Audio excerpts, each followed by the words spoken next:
If you're feeling stuck with money right now, if you feel like no matter what you try when it comes to your money, whether you're trying to save money, pay off debt, or spend less, if you feel like nothing you're doing is working, it might not come down to the numbers and the math.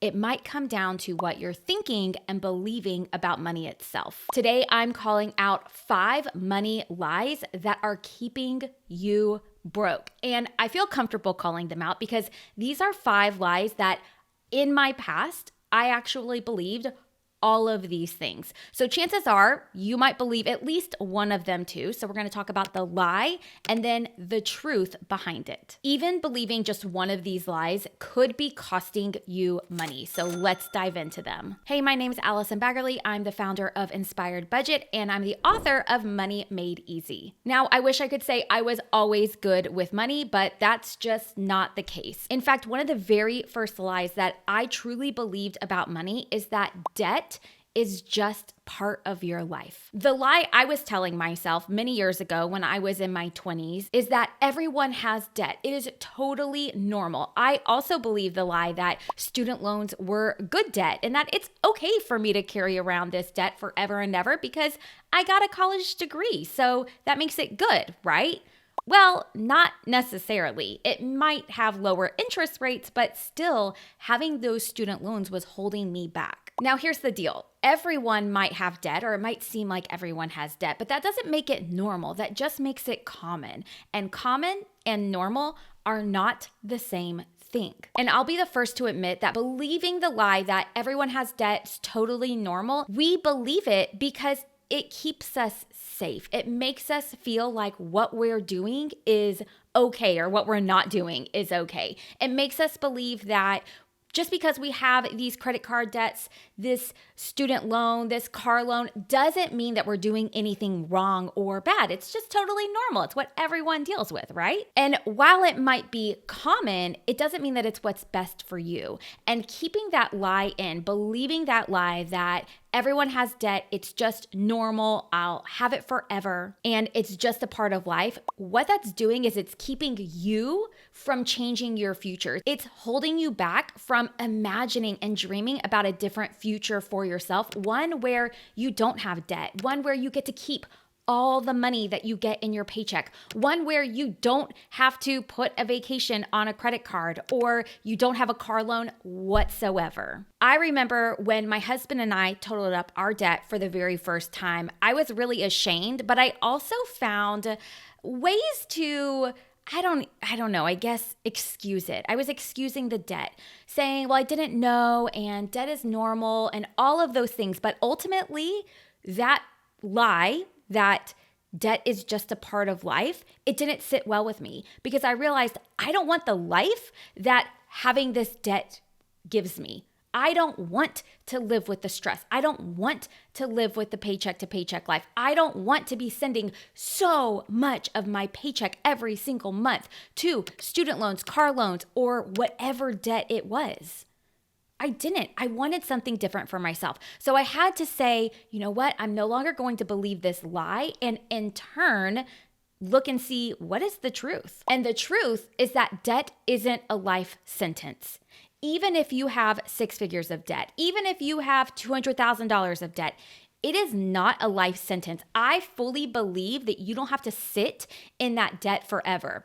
Will it be hard to pay off? Yeah, it will be. Will it be worth it? 1,000% it's worth it. Just because debt is common doesn't make it normal. And it doesn't mean that it has to be your normal. It doesn't mean it has to be your way of life. But you do have to make choices. You do have to draw a line in the sand, if you will, and say, okay, I'm number one, no longer going to be taking on new debt. I'm no longer going to be putting things on my credit card. I'm no longer going to sign up for new credit cards, get a car loan, get a personal loan. I'm not going to do any of those things.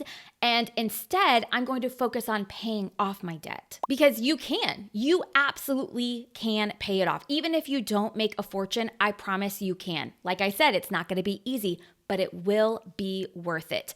Freedom, I think for me, really started when I rejected the idea that because everyone has debt, I'm just going to live with it forever. I think that that's the first taste of freedom I had. Looking back now, I don't think I realized it then. When I said, no, I don't like this, I'm going to do something different, I think I got a little taste of that financial freedom because I was on a mission. I had this hope. I had this dream. I was like, I don't like what I'm seeing and I'm going to change it. Debt is not a part of your life. Debt doesn't have to be a part of your life. It's not a life sentence. The second money lie keeping you broke, and this is one that I really struggled with, is that small steps don't matter. Here's an example. It's that belief that $20 here, $20 there doesn't make a difference. And yet it does. Sending extra $20 to debt every single month or every time you can does add up. Likewise, spending $20 here, $20 there, just spending, that adds up too, and it gets in the way of you meeting your goals. I remember when my husband and I were paying off debt, he was a band director at the time. So he was the director of the bands, and he had to go to the football games, the Friday night football games, Saturday band competitions with the high school, things like that. So he got his bus driver's license. He figured because he was already going on these trips, because he was already doing this thing for his job, if he drove the bus, he would get $50 each trip. He already had to be on the bus, so why not drive it? And he did. So every time he drove that bus, he made an extra $50 tacked on to his paycheck. It would be really easy for us to say, it's just $50. That's not going to make much of a difference. It's not going to matter. We'll just spend it on something else. But no. Instead, whenever he drove that bus and he got an extra $50 here, an extra $50 there, we took it and we sent it to the principal on our debt payments. And let me tell you, that had an impact. When you believe the lie that small steps don't matter, it leads to this all or nothing thinking. Unless I can send $1,000 extra dollars to debt, it doesn't really matter. Unless I can send $500 to debt, it doesn't really matter. Might as well just spend this money on something else. Money is not black and white. Money is very gray. And when you think this way, then you lead to this all or nothing thinking, which ultimately just keeps you from building momentum. I know that small steps are not as satisfying to see. When you're coloring in your debt-free thermometer, it's not as fun to see you just color in a small amount versus a large chunk. Same thing whenever you're saving money. Sending $20 to savings is not as satisfying as sending $200 to savings or $2,000 to savings. But it's those small steps that really do add up over time. They build that momentum, and honestly, they help you just build those better habits within yourself to just make it automatic. So what's the truth? The truth is that small steps do add up over time. Even sending an extra $50 a month, $100 a month, small amounts here and there can save you years on your debt payoff process, depending on how much debt you have and what your interest rates are. One thing with managing your money and just working on your money in general is that consistency matters more than size. Same thing whenever you're investing. Being consistent and investing every single month is better than timing the market and just trying to throw money in whenever it feels right. So for me personally, I found that having that consistency, even if it's small amounts, sending small amounts of savings, investing small amounts, paying off debt in small increments, it truly made everything when it comes to money feel more manageable and more doable. And that's because I was turning it into a habit. When you want to make progress with your money, whether you want to pay off debt, you want to save, you want to invest, those small steps make a massive difference, even if they don't feel like it. If you do want to pay off debt and you want to see your debt shrink in the process, then be sure to grab my Goodbye Debt Tracker. This is a completely free spreadsheet, and on it you list out your debts, your interest rates, the monthly minimum payments, and then you can start tracking paying off your debt. You can choose if you want to use the debt snowball method or the debt avalanche method or even your own unique method, and then it's going to automatically order your debts in order of how you should pay them off. You can send extra money to debt. And what's wonderful is that as time goes on, you get to see these debts pay off whenever these donut charts fill in their color, and it's really satisfying.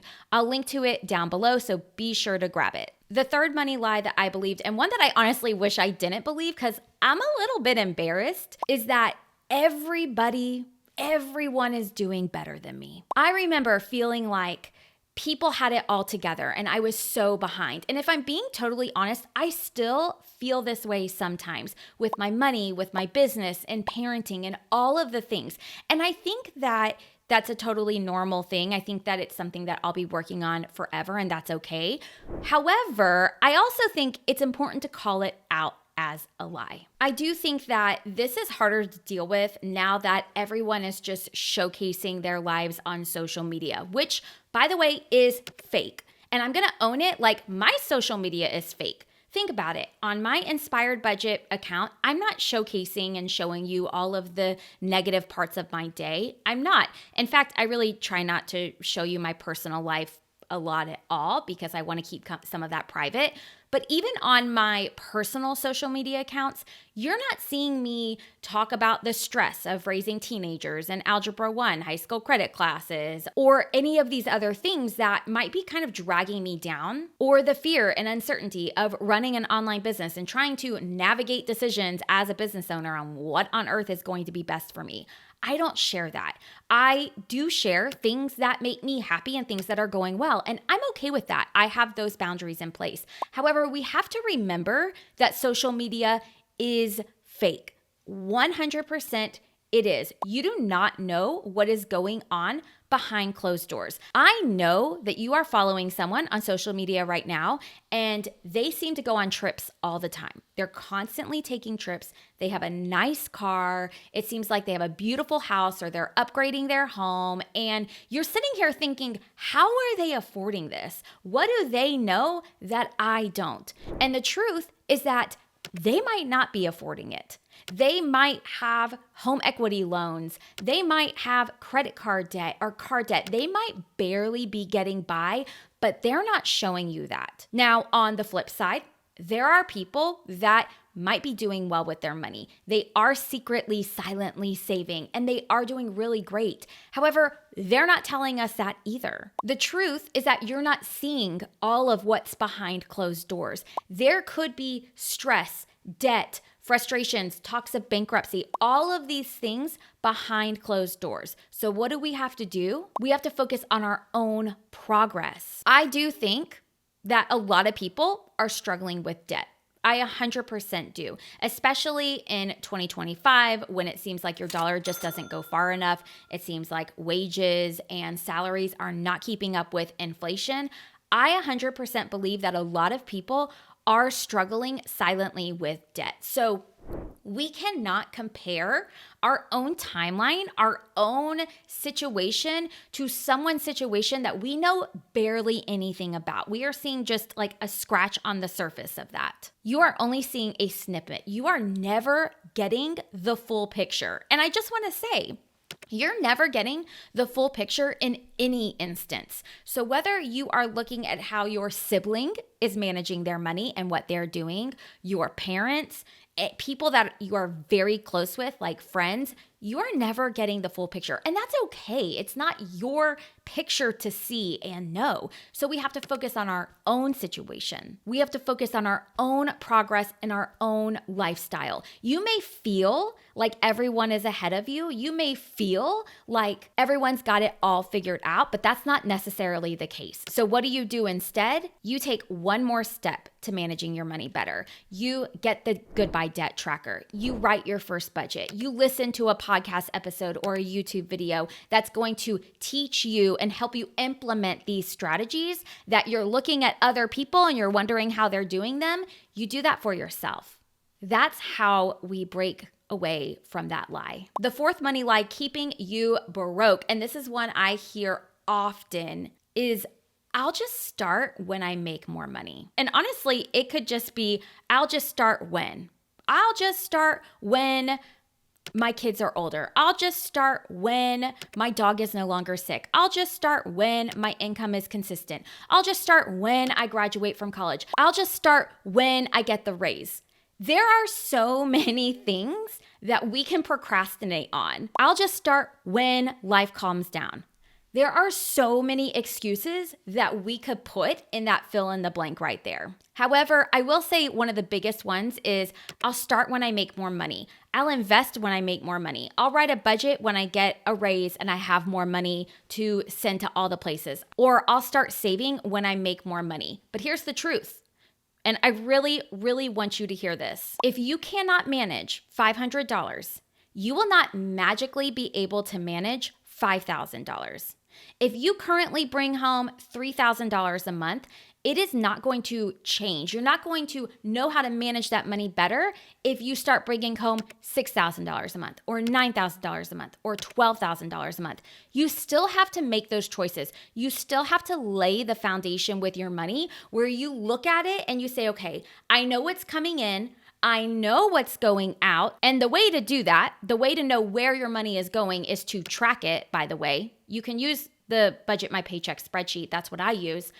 But you need to know where your money is coming in, where it is actually going, and then look at it and say, okay, now I need to make some decisions. What do I like? What do I not like? But when we wait around, whether it's days, weeks, months, or even years to make those decisions, to work on managing our money, it is keeping you stuck. You are just delaying the inevitable of facing it, the inevitable of overcoming it. You are delaying success even. So what do we need to do? You need to start now. You need to tell yourself, I don't need more money to get started with managing my money. I don't need to wait until my income is more consistent. I don't need to wait until I graduate college. Start where you are now. Use it as a way to almost like practice in advance, if you will. Get some prep time in, get some reps in on learning how to manage your money, learning how to send extra money to debt. Because I will tell you, when you practice, when you have those reps in you and you've done it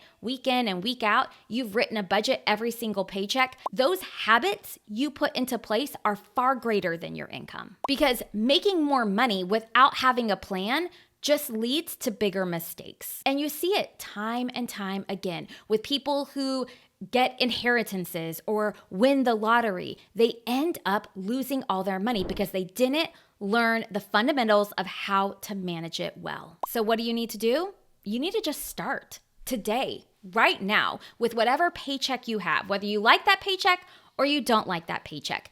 Get started today. If you want to get started with writing a budget and tracking, my tip for you is to first know where your money is going. So we do that, like I said, by tracking our spending. And the way I personally do that and the way I teach people to do that is by using the Budget My Paycheck spreadsheet. This is a spreadsheet that I made, and you can go in, log your transactions. What's so great about it is you can set your budget and tell yourself, okay, I want to spend $300 this month on restaurants. And if you're logging your spending, then the budget sheet will automatically update, and you can compare the amount you said you wanted to spend, the budget, to what you're actually spending. And let me tell you, it is very, very eye-opening. This is the only way I'm able to stay on track with my budget, and it's because I'm comparing it every single day. I take maybe 5 minutes Monday through Friday to update this. And it is something that I will never stop doing because it gives me so much control and information and knowledge about my money, my spending habits, and making decisions about where I want my money to go. I'll link down below to the Budget My Paycheck spreadsheet so you can check it out. The fifth money lie keeping you broke, and this is one that I truly believed, like in my heart of hearts when I was in my early 20s, is I'm just bad with money. I remember thinking, why even bother trying? Why bother trying if I'm just going to fail? Why write a budget when it always gets messed up? Why send money to savings when something always comes up and I need to take it out of savings? Why even bother when I didn't learn? Maybe I'm just bad at math. Maybe I'm just not a math person, and so that means that I'm not going to be good with money either. What this lie does is that it blames your identity instead of your habits. It blames who you are as a person. It tells you that there is something fundamentally wrong with you, and that's just not the case. Money is just numbers. Anyone can learn how to manage their money, write a budget, pay off debt, but we have to actually put it into practice to see success with it. Believing this lie that you're just bad with money just keeps you stuck in this repetitive cycle that you go through over and over and over again, where you say something like, I'm just bad with money, but let me go ahead and try to send money to savings. You send money to savings, something happens. Maybe your car got a flat tire. Maybe your dog had to be taken to the vet and needed an emergency vet expense, whatever it is. And then you get frustrated. You feel like, I'm not making progress. This isn't working. Why isn't it working? It must be me. It must be something fundamentally wrong with me. I'm just bad with money. It's never gonna work. Stop believing that lie and instead replace it with the truth. You're not failing, you're learning. Money skills can be taught and practiced. I know because I have taught them to many adults, people that did not learn how to do this on their own or didn't learn how to do this in childhood. And they can be taught, they can be practiced. Just like riding your bike, you're not born knowing how to ride your bike, right? Like no one just gets on a bike and just boom, they can ride a bike.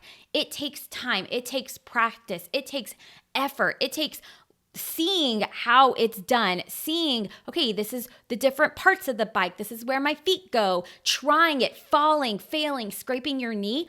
Managing your money is just like that. You're not gonna get it right on the first try. And when you don't get it right, it doesn't mean you're bad at it. It doesn't mean that this is what it's gonna be like for you forever. All of those stories about yourself, all of these stories of how you're bad with money or how you're a shopper or a spender or how you have no control, all of them can be rewritten. Like, I promise you they can. Everyone has to start somewhere. And maybe today, this moment, right now, right here, is your starting point. If that's the case and you decided, okay, you know what? I no longer like living paycheck to paycheck. I don't like not having money in savings. I don't like having these credit card payments hanging over my head. I want to keep more of my money. I want to go on vacation and not have to put it on a credit card. I want to be able to save up and buy a new car so that way my other car doesn't die on me somewhere in the middle of nowhere. If that's what you're thinking, if you want those things for yourself, then join me for my free budget class. I walk you through my entire framework of how to budget your way to wealth, how to write a budget, save money, pay off debt. I show you step by step exactly what to do. It's a 90-minute class, and you might be thinking 90 minutes, that's a long time. Yeah, we cover a lot, and it's really helpful. So if you have the time for it, or if you want to come and join us, you can click the link down below or go to inspiredbudget.com/free class. I have a giveaway for people who show up live. Over 15,000 people have taken this free class, and I promise you're gonna love it just like they did. So there you have it. Those are the 5 money lies keeping you broke. Just to recap, lie number 1 is debt is just a part of life. And to that, I say, no, it's not. Just because it's common doesn't make it normal, nor does it need to be your normal. Lie number 2 is small steps don't matter. They do matter. Even $20 adds up consistently over time with both your saving and your spending. Lie number 3 is everyone is doing better than me. Everyone else has this figured out. And to that I say, no, they're not. Stop looking at them. Look at yourself. Keep your eyes on your own paper. Lie number 4 is I'll start when I make more money. And the truth is that you need to start now, either yesterday or now. And we can't go back in time. So now it is. And lie number 5 is I'm bad with money. And it really honestly makes me sad how many people believe this. And I look back at my past self and it makes me sad for like the past version of me who believed this, but you're not. You're just learning. Just because you're learning something and you're in the beginning stages of it doesn't make you bad. I hope you enjoyed this video, and I want to know which of these money lies, which of the 5 did you believe about yourself and that you're saying right now, right here, that you want to work on changing your mindset and changing your beliefs about money. Let me know down in the comments because I read every single one of them.